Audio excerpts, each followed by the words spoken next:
My fiancée slept with my cousin the week before our wedding, so I disappeared silently, and she begged for forgiveness too late to save us.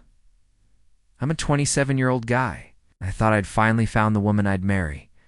I'd spent years building my life from the ground up, long nights working overtime, managing every project, every client call, every paycheck on my own.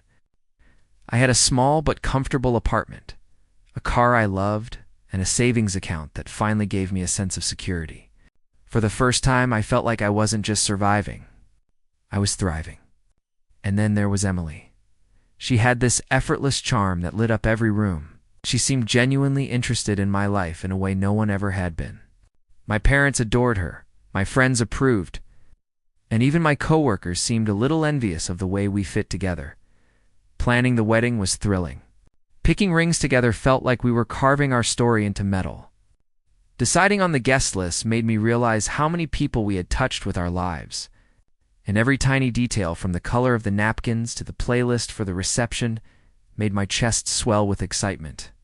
I imagined the day perfectly, standing there in front of everyone, saying the words I'd dreamed of, holding the person I trusted the most. And yet, there were little things that flickered in the back of my mind. Emily sometimes seemed distracted by her phone, slipping into hushed conversations I couldn't quite hear. Occasionally, she'd vanish for a work call and come back with a smile that didn't quite reach her eyes. I noticed, I admit it, but I told myself I was overthinking it. Weddings are stressful, right? She's under pressure. That had to be it. I wanted to trust her fully, and so I did. I brushed off the uneasy feeling, convinced that our love and our plans were stronger than any minor distraction. Every night, I fell asleep imagining the future we'd share, the house, the trips, the life we were building together.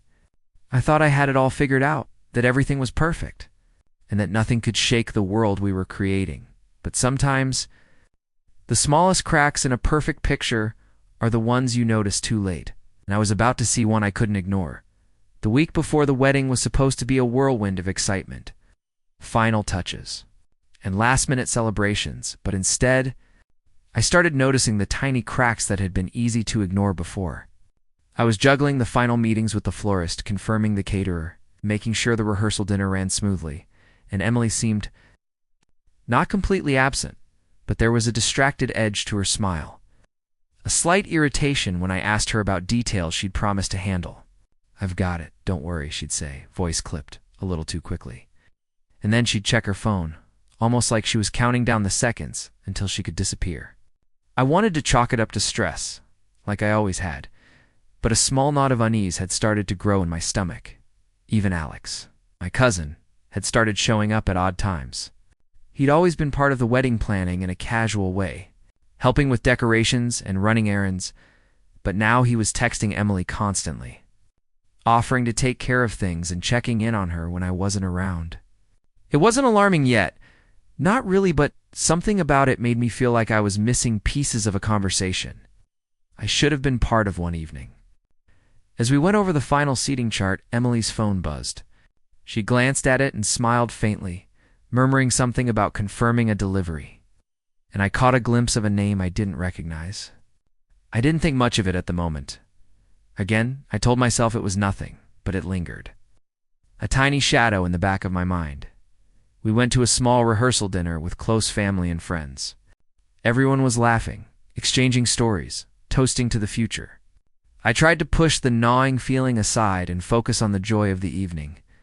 Emily held my hand across the table, smiled warmly, and whispered, "Can you believe it's almost here?" I nodded, returning her smile, convincing myself that everything was fine. But that night, as I lay in bed listening to the hum of the city outside, I couldn't shake the sense that something small but significant was shifting under the surface. I didn't know it yet, but the last week before my wedding was about to unravel everything I thought I knew. I tried to ignore it at first, but then the first real red flag hit me like a punch I wasn't ready for. It was late one night, and I had stayed behind at the apartment to finish finalizing some vendor emails. Emily had gone to Alex's place, she said, to help him with some last-minute wedding stuff. I remember feeling a twinge of irritation. Why couldn't she just stay and review the seating chart with me? But I brushed it off. I trusted her. but then my phone buzzed. A message from an unknown number. A short, flirty line that didn't sit right. I froze, staring at it, my stomach twisting. It wasn't signed, but I had an instinct, a gut punch that I couldn't explain. My mind raced as I tried to rationalize it. Maybe it was a wrong number. Maybe I was overreacting. I wanted so badly to believe that. Later, I casually asked Emily about the evening. "Did you get everything done with Alex?" I tried to keep my tone light, but there was a slight edge. She smiled just a little too quickly. "Yeah, all good. Don't worry, babe. I've got it covered." Her voice was calm, but her eyes darted away. It was subtle, the kind of thing you'd miss if you weren't paying attention, but I noticed. For the next few days, the feeling grew. Emily's phone was always just out of reach, or she'd step away to take a call. Alex suddenly seemed to be around more, helping with errands that didn't really need his attention. And every time I tried to bring up small inconsistencies, she brushed me off with a laugh or a playful nudge. "You're imagining things," she said once, grinning. But her laugh didn't reach her eyes. I wanted to trust her, I really did. I wanted to believe that this was all just wedding stress, nothing more. But I couldn't shake the feeling that something was off, that I was missing a conversation that was happening without me. That night lying in bed, I stared at the ceiling and felt the first real twinge of doubt pierce through all the excitement I'd been holding on to. Something was wrong. Something big. And I had no idea just how close I was to discovering it. Over the next few days, the unease I'd been trying to ignore started creeping into every corner of my life. Emily became increasingly distracted, and every interaction felt slightly off, her smiles a beat too delayed, her laughter too practiced.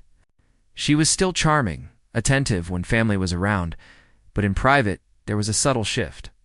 I noticed her stepping away from conversations to take calls, or glancing at her phone with a look I couldn't read. My gut told me something was happening, but every time I tried to confront her, she turned it around, accusing me of overthinking things.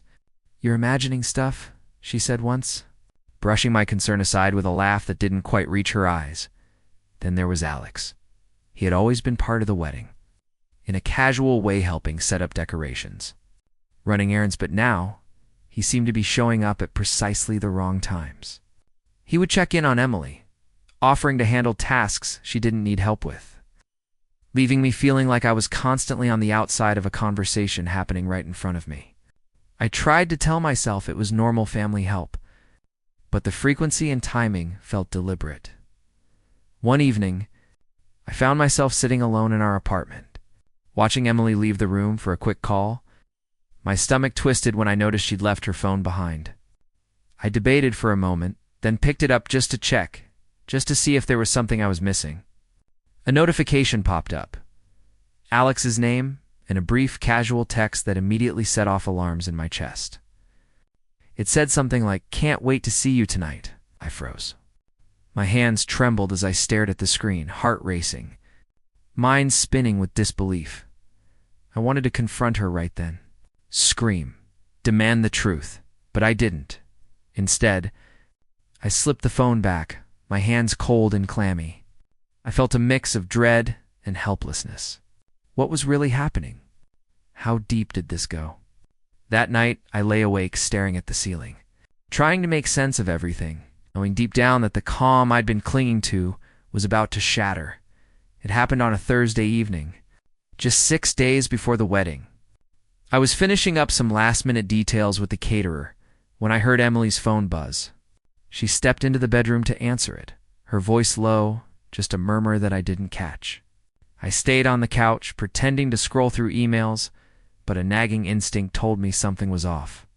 Curiosity won over caution. I shouldn't have. But I glanced at her phone when she left it unattended for just a moment. My stomach dropped. There it was. Messages from Alex. Not casual check-ins or wedding coordination, messages. That made my chest tighten with a mix of disbelief and betrayal. Flirty, intimate lines.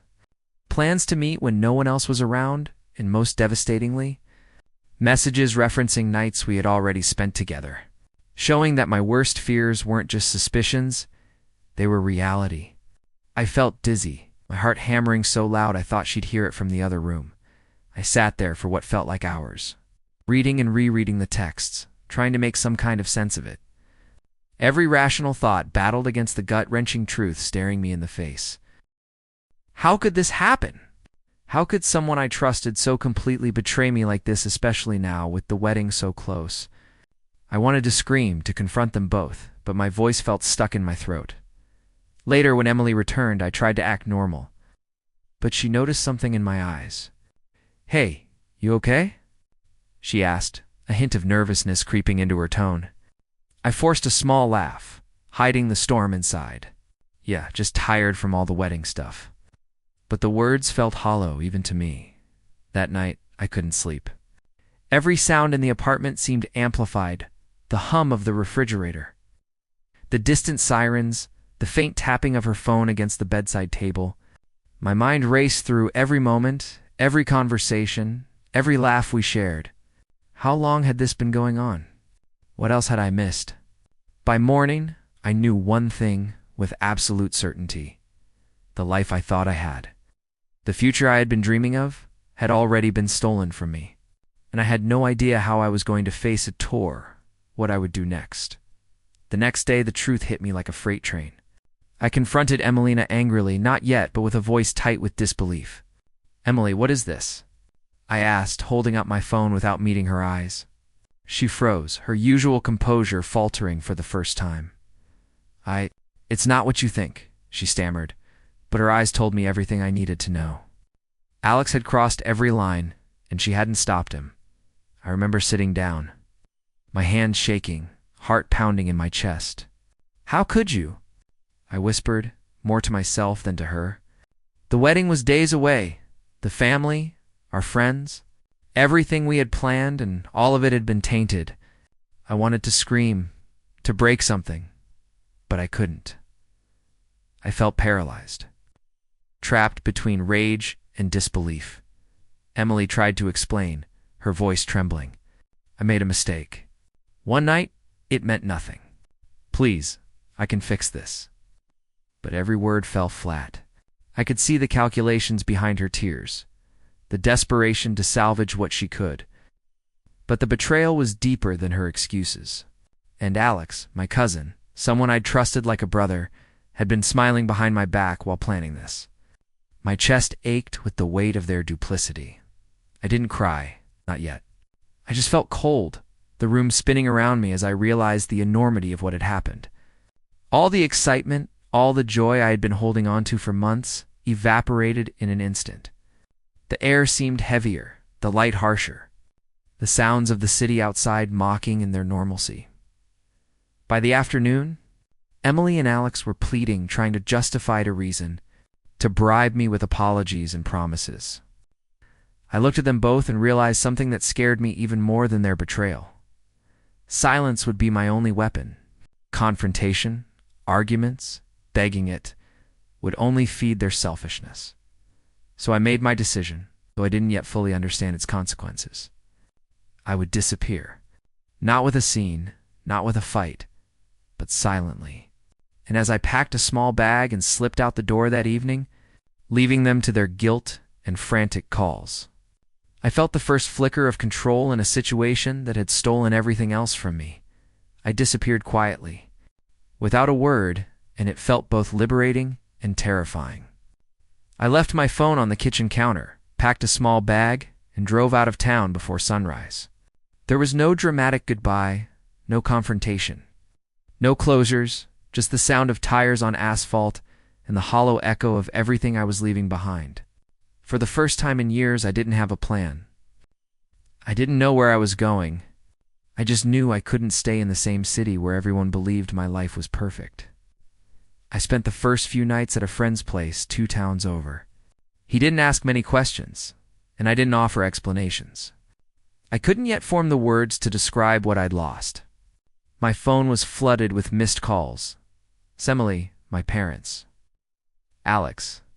Dozens of messages ranging from panic to apologies to outright desperation. But I didn't answer. I wanted them to sit with the silence, to feel the weight of it, as the hours turned into days. I began to realize just how powerful silence could be. Emily had always relied on control and charm, on tears, on talking her way out of anything, but now she had nothing to hold on to. I imagined her pacing the apartment, crying to family members, trying to spin the story in her favor. Let her. I didn't care. Every mile I put between us felt like oxygen filling my lungs again. My family was confused. Why would you cancel everything? My mother's voicemail pleaded. We can fix whatever's wrong. But they didn't know the truth, not yet. I didn't have the strength to tell them that the woman they adored had slept with my own blood. The betrayal was too raw, too poisonous to speak aloud. I stayed gone. No texts, no posts, no explanations. Just silence. And in that silence, Emily's guilt grew louder than any argument could have. She had broken something she couldn't repair. And every unanswered message was my reminder that sometimes walking away without a word is the loudest revenge of all. But even as I hid from the world, I knew this wasn't the end. Because secrets, especially ones like this, never stay buried for long. For the first week after I left, I barely slept. I spent my nights pacing my friend's small apartment, staring out the window at streets that meant nothing to me, trying to process the whirlwind of betrayal that had turned my life upside down. My mind replayed every conversation, every smile, every touch I had shared with Emily, twisting them into evidence of her deceit.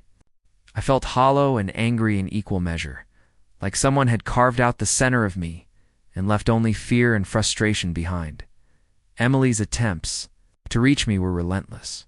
Calls, texts, emails, pleas for forgiveness, confessions, desperate attempts to explain herself. I made a mistake.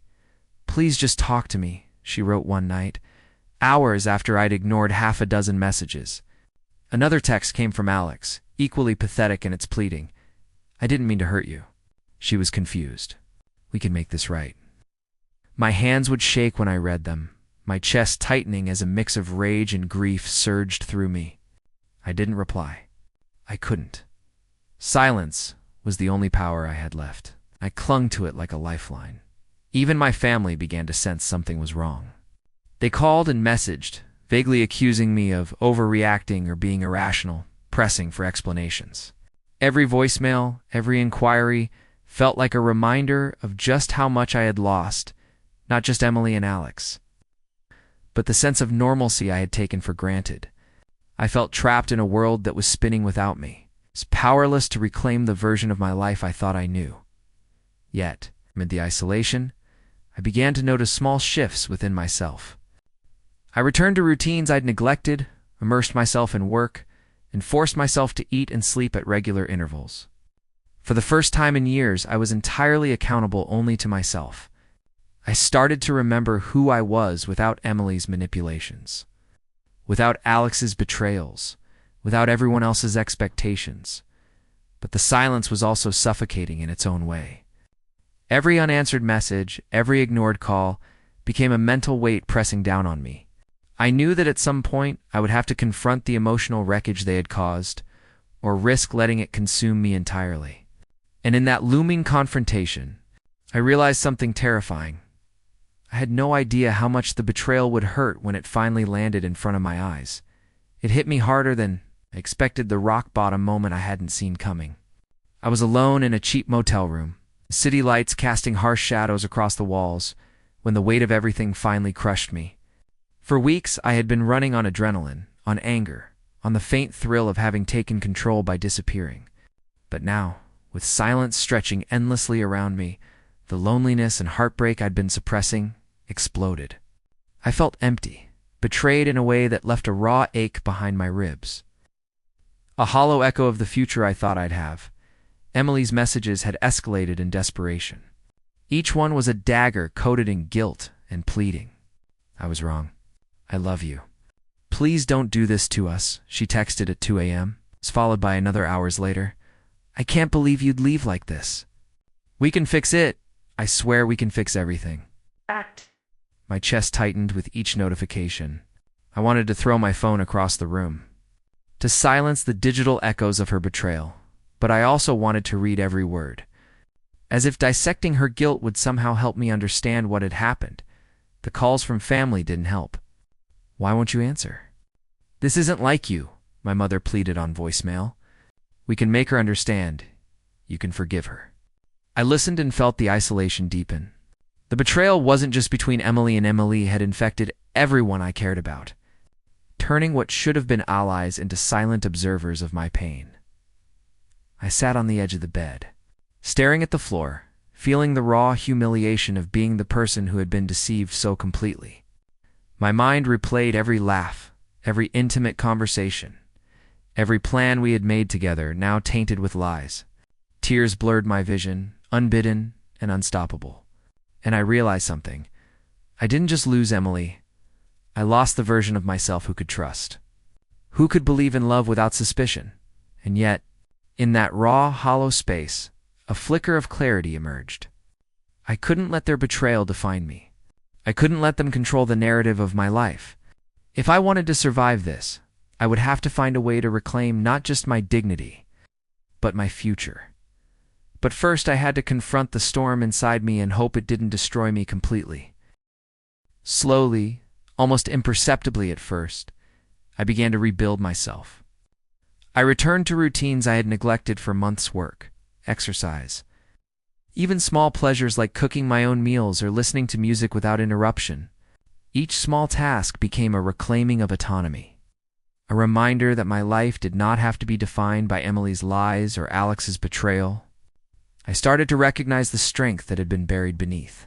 Shock and heartbreak, the same strength that had carried me through every challenge before I thought I'd finally found the one. I refused to respond to Emily's texts or Alex's calls.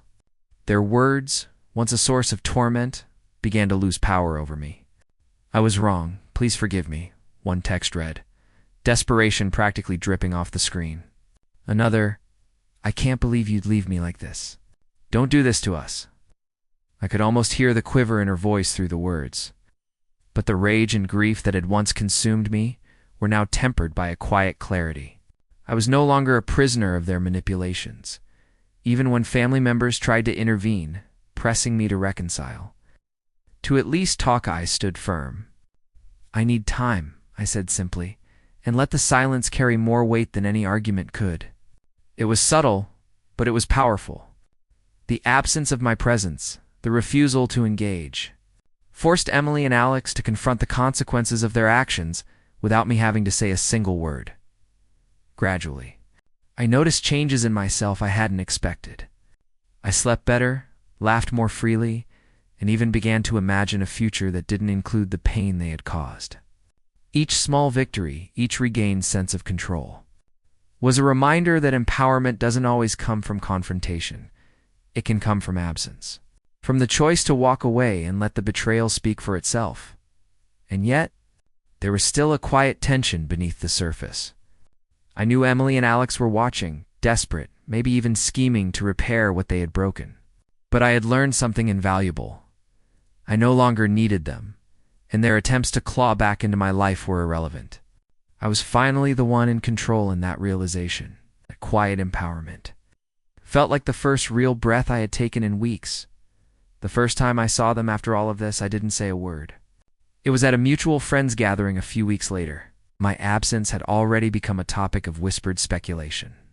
Emily froze when she spotted me across the room, her eyes wide, panic flaring in her gaze. Alex's posture stiffened, his usual easy confidence gone. I didn't approach them, didn't smile or acknowledge them beyond a brief glance. But I could feel the weight of their guilt pressing down from across the room. Emily's voice trembled. When she finally found me, "Please, can we talk?" I was wrong. I didn't mean..." Her words stumbled over each other, dripping with desperation, but I stayed silent. I could see the calculations in her eyes, the hope that I would fold, that my absence had worn me down, but silence had become my most effective weapon. Alex hovered nearby, attempting an awkward smile, but it faltered under my gaze. Their fear, their regret, it was palpable. And it didn't need my voice to make the point. Family and friends who had been observing the tension watched Emily plead and Alex fidget, and the unspoken truth became obvious to everyone. Their schemes, their betrayal, had consequences that could not be smoothed over with apologies or charm. They were forced to face the reality of their actions publicly, and the shame radiated from them in waves. Every glance from others seemed to amplify their discomfort. I realized then that the ultimate confrontation didn't require words, didn't need tears or screams. My silence, my refusal to engage, had delivered the punishment they deserved. The room filled with witnesses to their guilt amplified the quiet justice of it all. I could almost feel the balance of power shifting back to me, not through anger or vengeance, but through control and composure. And as I walked away from them that evening, head held high, I felt something I hadn't in weeks, a quiet sense of satisfaction. They had begged, they had tried, and they had failed to reclaim what they had destroyed. The betrayal was theirs to bear, and I was finally free of it. But freedom, I realized, was only the beginning. There was still a life to rebuild, a self to reclaim, and a future to embrace without them.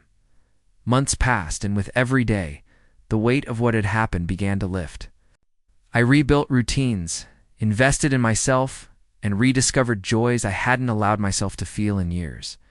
Mornings became my own, again quiet, deliberate, filled with small rituals that reminded me I was no longer defined by their betrayal. Work, hobbies, friendships, all became a canvas on which I could paint a life untouched by Emily and Alex. For the first time in a long time, I felt alive. I reflected often on everything I had endured, the lies, the deceit, the nights I spent haunted by doubt. I realized that while they had taken my trust, they could never take my strength. Every choice I made to step away, to guard my boundaries, to reclaim control, had been a victory in itself. I didn't need revenge to feel powerful. My empowerment came from refusing to allow their actions to dictate the rest of my life. News of Emily and Alex's social and familial repercussions trickled back to me. Friends whispered, cousins gossiped, and even my family began to see the full extent of their deceit. But I didn't engage, didn't gloat, didn't justify myself. I had learned that closure isn't always about confrontation, it's about peace, about reclaiming your narrative without them in it. I allowed myself to imagine a future where I was happy, whole and unshackled from the shadow of their betrayal. I started dating again cautiously, investing slowly in new relationships, testing waters with the hard-won wisdom I had gained. Every laugh that came easily, every smile that reached my eyes without guilt, was a reminder that life could be rebuilt. Looking back, I understood one inescapable truth. Betrayal leaves scars, but it also teaches resilience. I had survived the ultimate heartbreak and emerged stronger, wiser, and more fiercely protective of my own peace. Emily and Alex's chapter in my life was closed, their actions powerless against the life I was determined to create. And as I walked forward, free and unburdened, I knew that I had finally found something more important than love or trust. It was myself.